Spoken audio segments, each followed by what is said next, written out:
So what's your favorite flavor of candy cane? I thought there was only one flavor. Wait, there's the peppermint flavor, and then there's that green. Yeah, well, people do all sorts of flavors. So Well, it's like, there's those greenish ones. Look, I'm a traditionalist at heart. I think you're gonna figure that out. yeah, most of the ones I've been eating are the rainbow ones, but it's like, No, I don't like those. they can be many different colors. So is it like if you have like a yellow candy cane, is it a bad candy cane? I mean, I feel like blue's a better color, but like yellow and purple really get a slack. I'm not talking about colors. I'm talking about like what the colors represent. But the thing is, peppermint is not that great. So when you have like the other fruity candy canes, that's where you're at. So you got two candy canes. One of them is very colorful and fruity, and sometimes comes in green color, and the other one is red and white, traditional. What does that tell you? I'm tiny. We're covering two different movies today. We're covering It's are. a Wonderful Life and Santa Claus Conquers the Martians. Okay, Ugh, let's start with conquers It's a in Wonderful quotes. Life. I would put conquers in quotes, but so just to first off, this is after this when this episode goes up. It's going to be after Christmas, but it's in the Christmas vacation time frame. So in my mind, we're still in Christmas mode. So if you still love that holiday, let's do it. We would have done these as YouTube reactions, but time got ahead of us. We're getting quite late with the releases, and already we're rushing out the Star Wars Holiday Special episode. That was quite a rough rush job, I will say, but It was fun. It was fun. I had fun doing it. I had fun watching what you did with it. I consider that a success all around. So you want to get started? Which one do you want to start off with? It's a Wonderful Life. Ooh. The Frank Capra movie. It is a very famous movie. A lot of people, know about it. It's popular culture. It's got an SNL skit about it. Yep. It's been spoofed. It's been parodied. It's also one of the most immersive movies that you can watch. I will honestly say that you can get very immersed in this movie, especially rooting for our main hero, who's facing these trials. But He is like a lot of Jimmy. It's played by Jimmy Stewart, but George Bailey played by Jimmy Stewart. But he is the everyman, the quintessential everyman. I mean, he was the everyman character. Everybody could relate to him, and everybody could put yourself into his shoes. But it is not every day that in this movie you have the entire town relying on your bank in order to survive. So a lot of small towns were like that. There wasn't these. It's not every day though. More commonly, you live in a better city. So I will say that's a point taken off for that. It's not a modern movie. It took place like in the 40s. When there wasn't a Bank of America and a Regions Bank on every corner. So to start this off, I know that a lot of people probably already seen this movie, and if you've seen it before, experience it with us anew again. I feel like there are definitely a lot of people who haven't watched it. It is a great movie, as I said, one of the most immersive movies that you can watch. It's also a movie that's got a lot of, various Easter eggs and lots of little details that I've found to not have picked up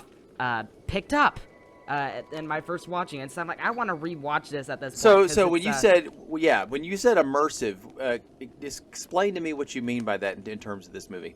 Just honestly, especially Jimmy Stewart's acting as George, he is very very realistic almost, because there's a lot of the stutters that someone would normally do.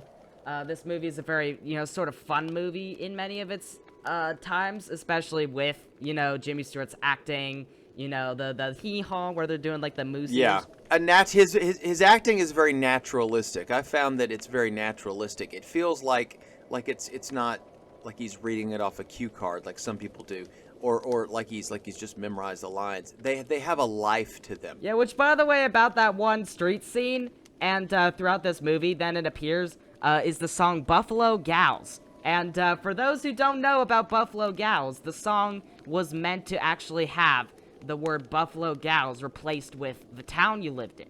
So you'd have like Alabama Gals, if you lived near the Alabama. Right. Now that's how the song is often sung But the funny thing is they just sing it straight, like how it was written, even though they're not even in Buffalo. They're more like in New York, for instance. Yeah, but the song has taken on a life of its own, and people generally sing it just as Buffalo Gals, which will come out tonight. That's just that's how it got I'm famous. like, but still, that's not how the song was technically meant to be. No, not meant to be, because but it was usually like something you'd sing as like a singer troupe, maybe before a performance or as you're traveling, you sing it, and it's based on where you came from. Alabama gals, would you come out tonight? If you live in Alabama, California gals, if you were in California, Mississippi gals. And the thing about it is, you can't always, coming from, I'm a married man, of course you know that, but sometimes there's a song that means a lot to you and your significant other, and you can't really like plan on having a song. It just sometimes happens that way. So somehow or another, Buffalo Gals became like their thing. Like there's even a part where talking about Mary Hatch and George Bailey. There's a part where she's trying to get him to come in, and he comes in from the cold, remember? And it's before he actually genuinely says he loves her or shows he loves her. She just gets mad and breaks the record because she's like, forget this song. Because that's their song, and she's playing it on the record. Oh, yeah, she's I'm done with that. Yeah, but that's dependent on the context. For context, George Bailey is a man who wants adventure in the great wide somewhere. Yeah. And he has this bank whom he inherited from his father, and they are fighting against this miserable monopoly of Henry Potter, who is this man in a wheelchair who's really rich, and he's trying to stamp them all out and put them in apartments that are like for very scrappy, and then gain a lot of money for it. And also everybody is beholden to him. Like instead of it being a family thing where, hey, I'm looking out for you and we're looking out for each other, it's I control you and you're and you it's all about what Mr. Potter can get out of these people rather than it doesn't feel like a down-home family thing. In comparison, George cares for the people and their wellness. So he is there fighting the great fight, and he actually does seem to be fairly successful in his thing. But he does get very, very broken poor throughout it, and slowly loses hope as everything seems to weigh down on him. Yes. Now, he started out, it actually shows his life, and because it shows his life is because this two angels are showing another junior angel this guy's life, because they do mention at the very beginning that he's in despair and something's going to happen, and he goes, well, in order to know how to help George out, you need to watch his life. And we do too. We watch his life too. Yeah, even from the very start, where he's a child and they're sliding down on these shovels and rakes into ice, which is very dangerous. Don't do that, because his brother Harry falls into the ice, and so George saves him, but in the process, his ear freezes into not being able to work, I guess. Yeah, he probably gets some ice water into his ear, or hurts his ear, and so he's deaf in one ear. And there's a really cute scene where he's working for the pharmacist, Mr. Gower, and he also saves the people from.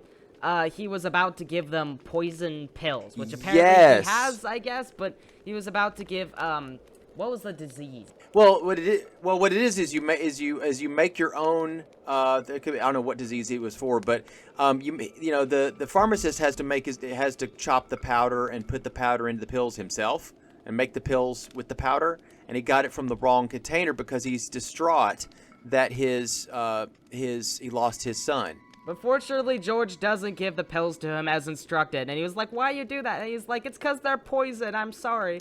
Yeah, and he kind of saves the day. By the way, a detail in this is that he pulls out a National Geographic magazine, and I just lost my mind. I was like, it was that old? Yeah, oh yes. It was 1910s old. Yes. National Geographic. Yes. It wasn't as filled with the one that has pictures. Bear Grylls in it and stuff, and No, well, Tree Frog. Well, it had, well, yeah. All the way 2000s. Owned by Disney now. Yes, That National Geographic. That National Geographic. My.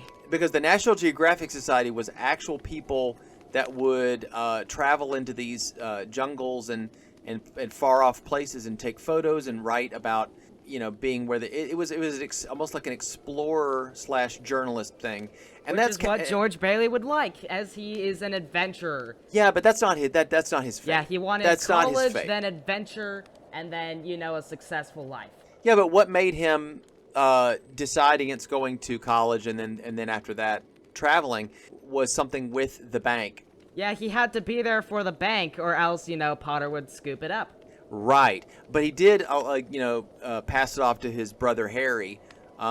He's rescuing Harry again, and Harry, of course, eventually ends up going into World War II, and he becomes an officer. But that's another story. Yeah, but in the meantime, there's various scenes going through the movie, like they're all having a party in this school gymnasium. That it's the prom. Apparently has a prom, It has a swimming pool in the bottom, which at one point opens up, and I was like, as it was opening up, I was like, no, you're gonna give him PTSD because he had to save his brother from water.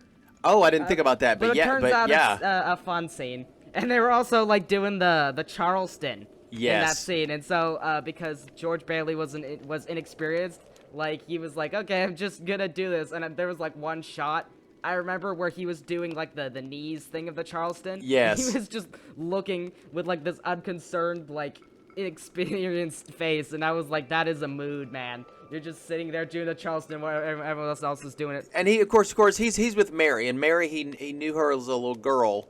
Yeah, there's a fun scene after this where, of course, they sing Buffalo Gals for the first time. They talk about how he's gonna lasso the moon. I'm gonna lasso the moon for you, Mary, but I'm gonna pull it down. Yeah, famous line. And of course, she's wearing a robe, and there's a funny little situation. Oh, an architect. He wanted to be an architect. Yeah. But then guess what? He has to pay attention to the bank, and as we said, the bank, he has to take leadership of the bank because his father died, who owned the bank previously. Yes, that's the aforementioned issue that happened, and of course he's taking it over. He doesn't really tell Mary really how he feels until there's a situation where she gets him. There's a thing with this other guy named Wainwright. He's the hee-haw guy. Mary Hatch's mom thinks that that's the guy for her. Wainwright, he's got something going with the plastics out of soybeans or something, and that's pretty cool. I thought that was Harry that got a wife. He did, but see, the thing is, he didn't. Yeah, he got Ruth, and then he came home from the train. He's like, yeah, I got a wife, and then she was like, well, it's because offering a glass my father is offering a glass factory job to him. And so I was like, maybe she doesn't love him that much as her father is wanting him to take a job. Right. Well, I mean, the thing about Mary is, she really did like George, and she had her mind set on George. Pulling up the Buffalo Gals and, the lassoing the moon, there's a picture that she drew. She invited him over as he was walking. Oh, it's all the way to the end of the movie. You can see it hanging up. But he was like, I'm not sure. And then they get a phone call from Wayne later. I think that's later. That might be that scene, though. Oh, no, that's the same scene. And that's the same scene. And that he's not, he's not really, pursuing her.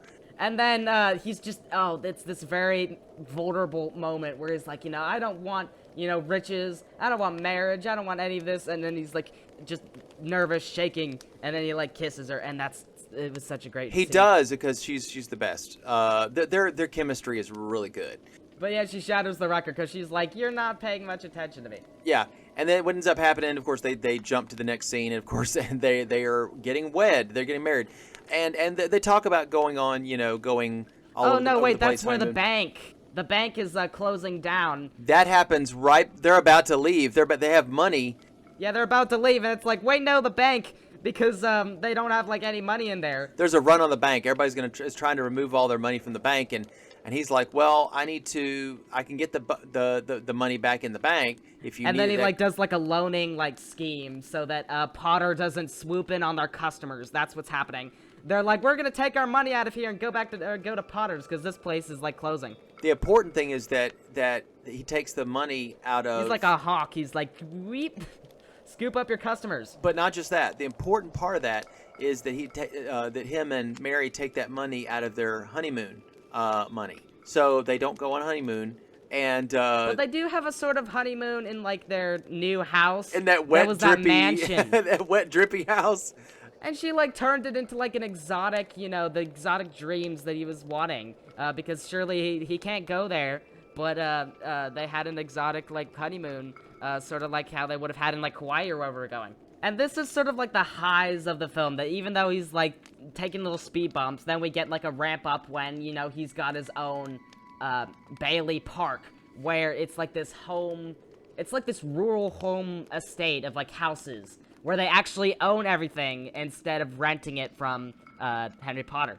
Yeah, and he gets the local guy who owned the restaurant bar Martini. He gets their family in there, and yeah, but since there are seeds of doubt, that's where Potter starts hopping in, and he's like, you know, I'm gonna start appealing to him, and he's appealing, you know, you're not rich really at all. Let me give you a job for $20,000 a year. At that time, that was no, big. that waits. Yeah, I think that might be later. Hold on.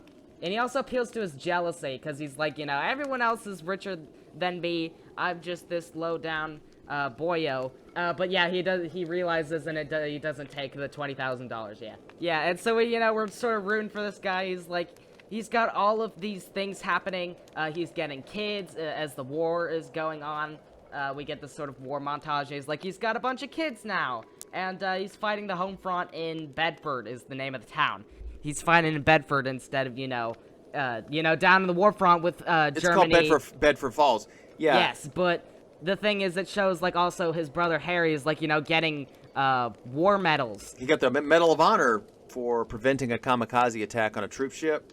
And, of course, the other character in all this is Uncle Billy. Uncle Billy is now, of course, he's family, but he works for George, and he's got to go to Potter's bank to deposit $8,000 of the building and loan money. Oh yeah, Potter accidentally steals the bank money because he gives Potter the newspaper, Uncle Billy does, and has $8,000 in it, and they need that. This is where his life is sort of crumbling here, because he's like, my brother is a war hero, and I'm out here not traveling at all, and he gets to go to Europe.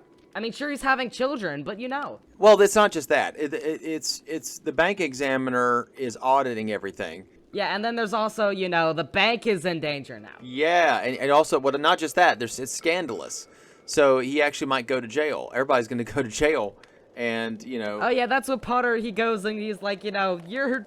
This is really sus on you for this being your business, even though it wasn't his fault. He's right. blaming him, which is further crumbling his, sense of doubts within himself as this is going on with all these adding bumps. And he takes that out on his family too. He's like he has a moment. He yells at him. It's pretty bad. So and he finally succumbs to him. He's like, I will do anything, please. I have $5,000. Just let me gimme. And then he's like, you seriously are gonna give me $5,000? You pathetic mortal weakling. Dude, he's trying to do his life insurance policy as a collateral. And he doesn't even have any. And they're like, you are worth more dead than alive. And then Potter is like, I'm gonna call the cops. And then this is where he started to get down on himself. He's thinking of, he'd be better off, dead than alive is sort of the thoughts he's thinking. And he's like beating up his family verbally. Before he does that, he had yelled at the teacher of one of his kids. Yes, he also yelled at the teacher, and the teacher doesn't like him, and so he punches him. The teacher's husband. Because he goes to Martini's bar to drink away his sorrows. As we're sort of going, through the many, story beats that we like in these movies, you realize how much an hour and a half is spent on all the, the highs, the building up to this last 30 minutes, which is where the angel hops in on his, sad, crumbling life, and he goes, well, I don't want to be born at all. I wish I wasn't born. And so he goes, well, see what it would be that you aren't born. And it's very terrible for him. And he's like this raving lunatic, and everything didn't go out well. The mansion would still be there. Uncle Billy is in asylum for poisoning a dude. Or the pharmacist is asylum for No, Uncle Billy is in asylum for whatever he was doing. The pharmacist is in jail. Uncle Billy lost the bank because of the poison. Everything. And you just realize how much good things that this dude did. And that it's a truly wonderful life that you live in. Well, and also think about this. Often, as we do this podcast, strangely enough, You wouldn't think, why are they doing this other than it's a Christmas movie and it's really good? Why are they doing this? Secretly, this might actually have some elements that are fantastically science fiction-y, because if you think of it, it's a parallel universe. I kept thinking that these angels had time powers because... And they're like, talking galaxies. You would see that stuff in Doctor Who and Twilight Zone. Yeah, and it's kind of fun. This is a fantasy, but I thought of their powers having to do with the angel powers having a little bit to do with time, because he goes back and alters temporarily time, and his lip doesn't bleed anymore, and the petals was in his pants pocket, and they're gone. It's sort of like a Christmas Carol, except simplified. No, you're right. There are similarities but in it's that. for a greater message overall, other than just don't be grumpy. It's it could really be summed up in this great line: "No man is a failure who has friends." Yeah, that's written. And yes, I will say that anyone who is feeling, that life just isn't wonderful, really, they're feeling down on their lives, money is just crippling in terms of money. Just remember, no man is a failure who has friends. And we might just put a couple suicide hotlines. If anyone really needs it, then you can call some of those. We'll put it in the we'll put it in the description. For those who really need it, and just in case it helps some of you who are sort of having, some of the thoughts. Also, just watch this movie. Watch this movie if you're feeling in the shoes of George Bailey and what he thinks about his life over the end of the movie. If you feel some of those things, then maybe you should watch this movie and sort of, have an answer about that. I'm telling you right now, I was watching this movie and I was like, I didn't think I was going to get swept away with the emotion of it, but and like constantly through the movie, as it's going in the happy moment, you're like, go, go, go, go, go. The last 30 minutes are honestly the best part. It's honestly the best part of the movie. What's really sad is that it is the last 30 minutes of the movie. And, there's all this, 1 hour and 30 minutes build up to it. But that's what I liked about it. It almost felt like, Citizen Kane, where you go through a whole guy's life. I was about to okay. add. Sorry. Do we think that this movie, compared to Citizen Kane, is better or worse? What do you think? I'm not going to say better or worse. I'm going to say a different kind of movie. It's similar in some ways in terms of like a man's life. What is a man's life lived? And one of them ends in tragedy. Well, another ends in success when his friends all come and save the day and pay way more than $8,000 when they discover him finally coming back to the real world. Yep. This is an absolute classic. It's such a high-quality movie. It's been restored. In a lot of different places, it looks great. Yeah, it's got, Jimmy Stewart in it. It's got Lionel Barrymore. As the bad guy. Yeah. It's got Donna Reed in one of her first roles. She's just an absolute... We've had Henry Travers. We've talked about him in... he was in The Invisible Man. Was Henry Travers in The Invisible Man? Was he? Yes, he was Gloria Stewart's father. Oh, that's right. And he was the one talking about the. And Gloria Stewart is, of course, the main character of Titanic. Yeah, so these things are all connected eventually. But what else? Also was with Lionel Barrymore in You Can't Take It With You, which I might just have to watch. Yeah. If I'm honest. So it is honestly a bit hard when you go, okay, we're going to cover this really great movie, and we're going to say it's really great for a lot of different reasons, a lot of little details, very immersive, great acting across the board, and overall just this epic sweeping tale. Cinematography is great. Sets, by the way, the set was really long. Just so you know, I don't have it right here. The information is probably on IMDb somewhere, but it was long, okay? They had like 70-something buildings, and it was like equivalent to 3 city blocks, all in the RKO Ranch. Yeah, that's amazing. For those wondering, the ending doesn't really have Potter in it, except for when he says, he runs Merry Christmas to him, and Mr. Potter's like, yeah, but not for long, or I don't know, something weird like that. But it doesn't really do much with him at the end.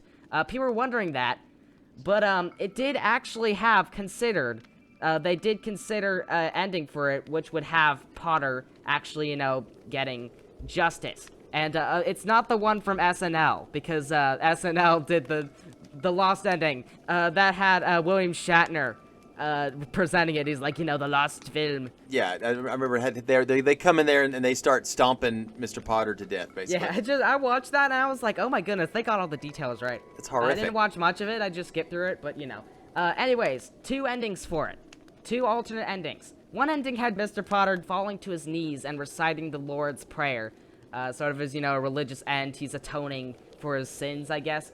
And then another one where Mr. Potter just kneels over from heart failure while counting his stolen money. And so they're like, I don't think we want to have a religious tone to the end of the movie. We've already got angels in there, so. We've already got angels, but religion doesn't really fit for an ending to this, and honestly, it doesn't make sense to me either. The second one, where he just dies, is probably a bit too violent also for this match.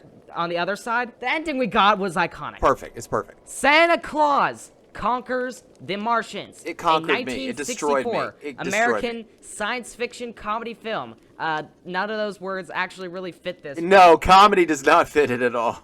This movie is honestly not that great acting. I think the only good actors in this was Kimar, the leader Martian.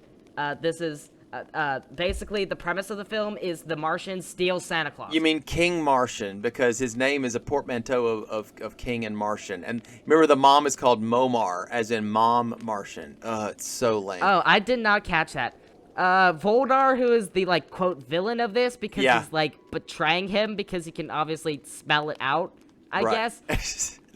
Right. So he's like, you always do this, this stare that you do, I guess, and it's betrayal. You need to change your attitude, was the line. I'm like, okay.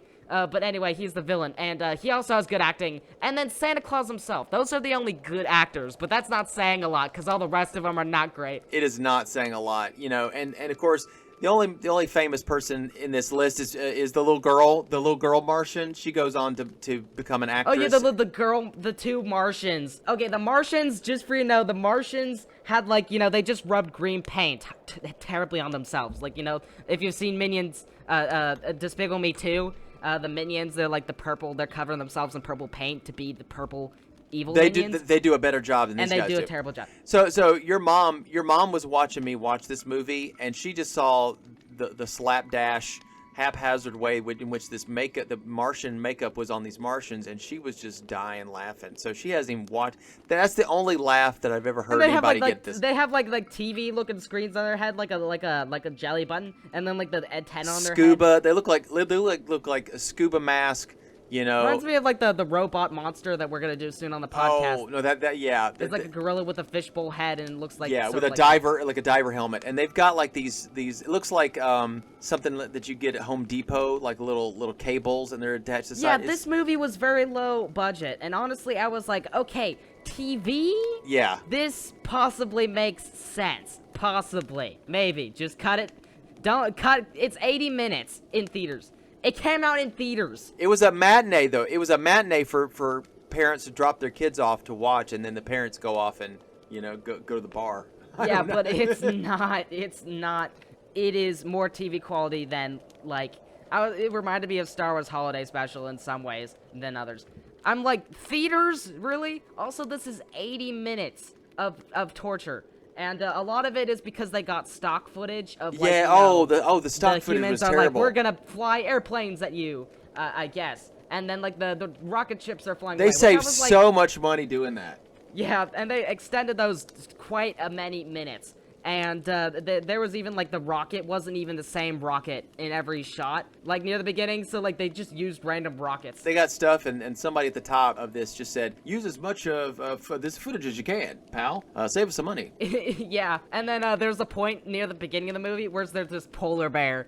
It's not a polar bear. It's a dude in a horrible. suit. It's horrible. It's horrible. It's a dude in a suit, and then they have this it was this North Pole set. It didn't even look like the North Pole. No. All the sets started blurring together for me. So we started with this dude, and he says he's on KID TV, and I'm like, dude, just say Kid TV. That's what it looks like. Just say it as it looks like. He's going there to interview Santa Claus. Yeah, there's these Martian children who's watching this Oompa Loompa. He's talking about the North Pole, and he's interviewing Santa Claus. Yeah, and here, all the elves look like dwarves. They're yeah, little people. See Santa, he's smoking. He's like, yo, how are you doing? He's like, oh, I'm good. He's like, I have all my reindeer, and he's mispronounced one of them as Nixon. Yeah, Nixon. So that this is the 60s. Yeah, exactly. Well, here's the other part of that. Let's listen to this. So if you notice, he goes and he's on camera. The reporter's on camera, and then he goes in the door, and he's on camera, and then Santa Claus notices the cameraman, all the teleporting cameraman in there. It's kind of goofy, but the thing is, this was goofy. This was made for kids. This was made for kids. It's not something that you need to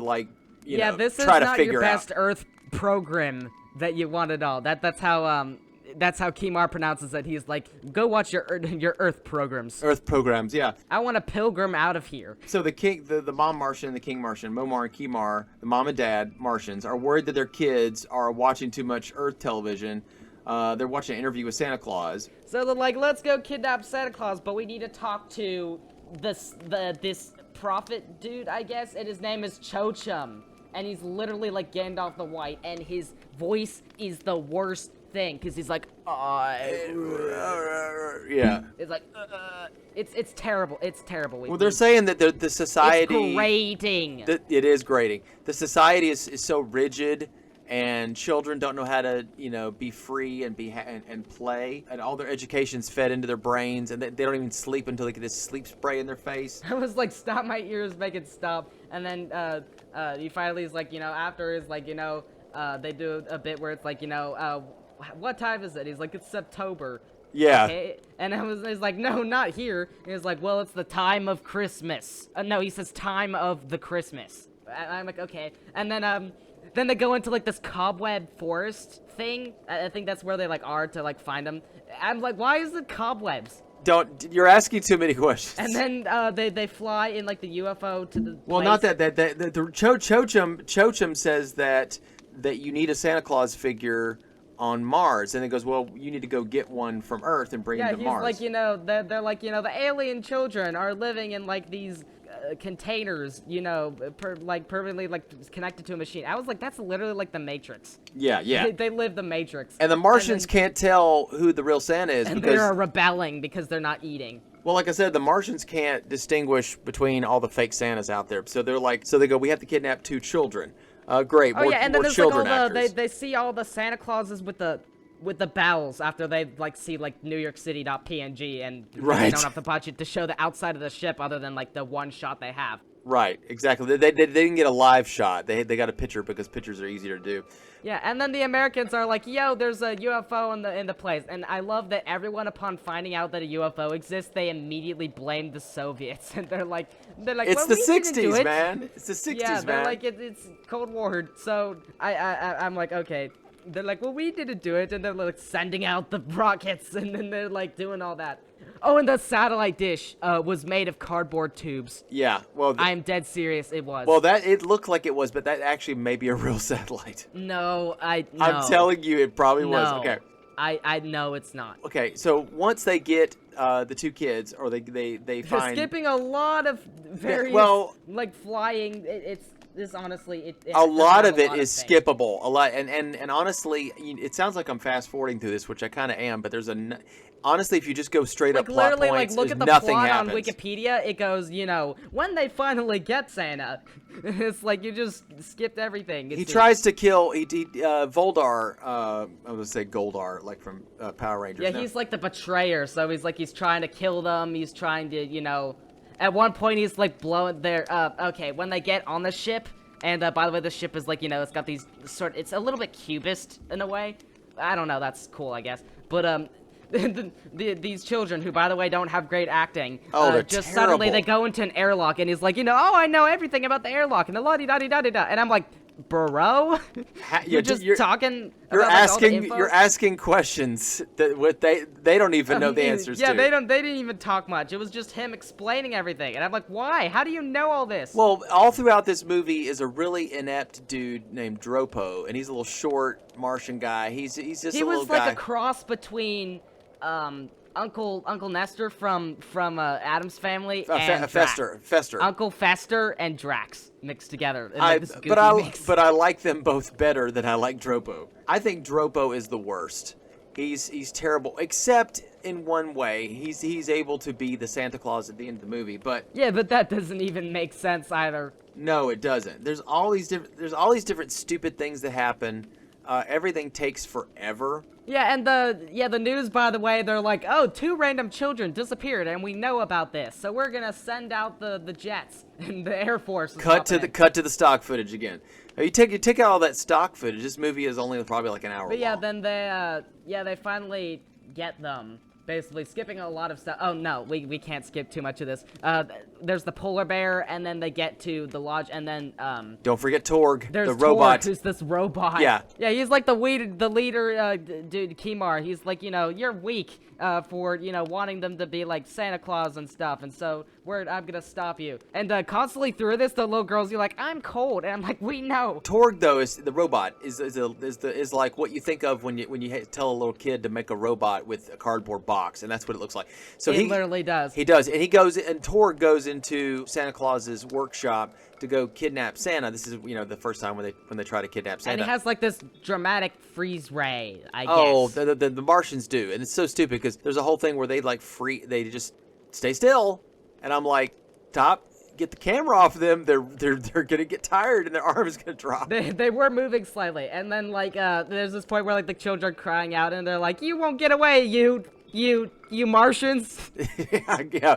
Oh wow. Yeah, the boy kid who said that. It's terrible. No, but here's the thing. Torg somehow thinks he's a toy now because he's in the workshop, and then that's the end of Torg. You never see Torg again. It's done. They couldn't afford to have him in the show anymore. But then about there, they're like, Earth hasn't reacted yet at all to this happening, and I'm like, they just did. They've been launching things left and right. Okay, they are mobilizing. Okay, the end of the movie is stupid. And then they're going across them, and then stupid. he's like, there must be a secret. Yeah, it is. And there's like a secret device, and he's like, how can it be the secret device? Well, the secret of Voldar. He's like, the secret device is Billy Foster, who, by the way, is the child. I'm like, okay, Billy Foster is trackable, so I guess, yeah. And then there's various hijinks on the actual ship. They get to Mars, and then he creates a toy factory there, and he's like, yo, automation and technology, yo, and then they do nothing with that. And then, they do have like a fighting scene where there's lots of hijinks that make my brain melt. At the end of it, Kimar is literally like, he's literally like strangling this fake head, and it's very obvious he's doing it. Yes. At the end. No. Oh, you mean? Oh, are you talking about the fight between Voldar and Kimar was terrible? Yes, it was. I've seen fights in the original series Star Trek that were more believable. Even when they're just like staring at each other for like solid seconds while in like a Street Fighter pose. I'm just telling you, this movie. Some people have said this movie is so bad it's good, but it actually would be, if it was worse, it would be better. I feel like it's got the camp factor, but it is definitely not enough to be cult classic. No. It's got the low budget campiness, but it's just not, especially it's E-rated level of thing. It's, kids can see this. That's probably what dumbs it down, because if it had more things that would upgrade the audience, then that would probably make it a bit better. Or just shorten it. Many things you could have done. Oh, by the way, like, Santa Claus is, like, just really going along with all of this happening. He's like, yay, I'm in Mars, ho, ho, ho, making everyone laugh with joy for, like, a solid 30 seconds, which was stupid. But he was like, like, even Nightmare Before Christmas, Santa Claus at least didn't like it when he got, kidnapped by, Oogie Boogie, is the Nightmare Before Christmas. Right. Yeah, and then they, like, introduced him to Kimar's family and stuff, and not even to, like, the whole, like, Mars. They really kept it like, his family was having most of the issues, I guess. And then, Dropo becomes Santa Claus, and then, the bad guys are like, they capture him instead, and then they go sabotage the toy factory with, like, these 2, like, rubber wrenches. They're, like, these toy wrenches. I'm like, how can you even sabotage anything with that? But the toy thing ends up, making false toys, and then after this, I zoned out. No, I zoned out quite a few times in this movie. I was enraptured. This is a second monitor type of movie. God. I could watch this at one time in the background, but I was watching it while doing other stuff. Well, I'm sorry to say, but here's the thing about that is some of these movies are so bad that they're good. But like I said, I think I said it. That's even exhausted talking about it. I am. And then at the end, when they're like, the Martians win, I guess, over them, and then they're like, yay, well, everything came out right, so we'll send Santa Claus home. And then they just leave via unknown means. We don't even see it. And then they're doing that stupid song they did the opening, and then they do, like, Merry Christmas and Santa Claus.png, and then, like, the credits. they put the lyrics on screen after the credits because they're like, everyone wants to know the lyrics to this song. I'm like, never going to remember this movie for a long time. It's just going to go out of my brain, leak out of my brain. But I'll tell you this: the thing that I will. Santaclaus. Hooray for Santa Claus. Yeah. That song is stuck in my head, the theme song. And I swear to all that's holy, please excise this from my brain. I'm sure we're going to have some other really bad movies, but but a lot of them are so bad they're good. I mean, I can watch an Ed Wood movie and laugh. I can watch... You're speaking specifically of Plan 9 from Outer Space, a movie that we are going to be doing. Yes, in the future. But there are some other Ed Wood movies that are pretty good to do. But let's put it this way. Some of those I can watch because they're just ridiculous enough to work. But with this, it's just boring. I was bored for a lot of it. And the only thing that really... So you're like, I can't even talk about much. Well, I'm just here, like, rattling off all the things I don't like about it. And then it's like, yeah, that's the thing. It's like with good movies that they're really great. There's sometimes where it's, a movie is so bad that it's like, you can just rattle off things you don't like about it. Some movies are so good you can just rattle off things you like good about it. Yeah. And this one, honestly, you can find it online. But let me tell you what you really need to do is just find the riff tracks, which is on Tubi, or find the Mystery Science Theater 3000 episode, which I think is on YouTube somewhere of this. Watch those. Because it's really, I can't sit there. Because they're making dated humor out of all of it. They're making fun of it, and that's what's great. So we ought to watch that pretty soon, just to kind of get. Yeah, so just even doing a review of it, it's like, okay, man, what is this? And honestly, it would have been great reaction material, but we're honestly already very behind and sort of crunching as is. And so we were like, we're just gonna make it into. We're just gonna talk about. We're doing a mini-sode. We'll do these mini-sodes as we go into, kind of in between or roundabouts our regularly scheduled episodes. Just occasionally. So what are we going to look forward to in January as far as content? Likely to look forward to is we've recently hit 300 subscribers on YouTube. And so we have something special in the works for that that is being developed. We were going to see if we can get it done early so that we can actually post it when we hit 300, but we aren't done with it yet, so you just have to wait a little bit. Hey, I enjoyed this, William. I enjoyed talking about it with you, but the first movie was really great. And they're sort of hard to give reviews on when it's like, okay, they're bad for these reasons, and they're nameable in 5 minutes. Well, the first movie touched my heartstrings. The second one gave me a headache, so, okay.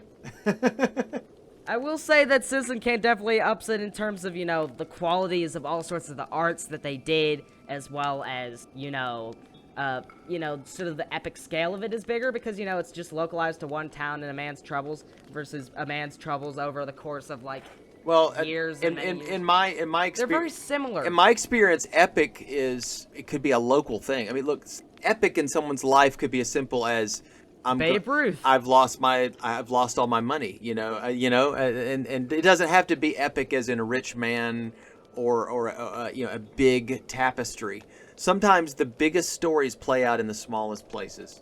You can quote me on that. And I will say, yeah, there's a lot of good theming with that movie. The second movie, however, is great, again, if you just want to watch it on a second monitor while doing something else, preferably with your hands and with your eyeballs. Barely watching the movie at all when it is not doing something interesting, and watching it when it is, and the acting is not great. It is very low budget, very campy in a way, sort of, if you like that, though, but honestly way too long. There's plenty of better ways to spend an hour or so. There's bad movies that are worth that. Who knows? Yeah. Maybe I just might for the faniness of it. I could make a TV edit version of it and post it. That might be fun to sort of go what would this have been like if they aired it on TV and cut it down to 45 minutes. You're saying if it was edited with all the boring parts cut out of it. Yeah, but probably not everything because it's the one scene with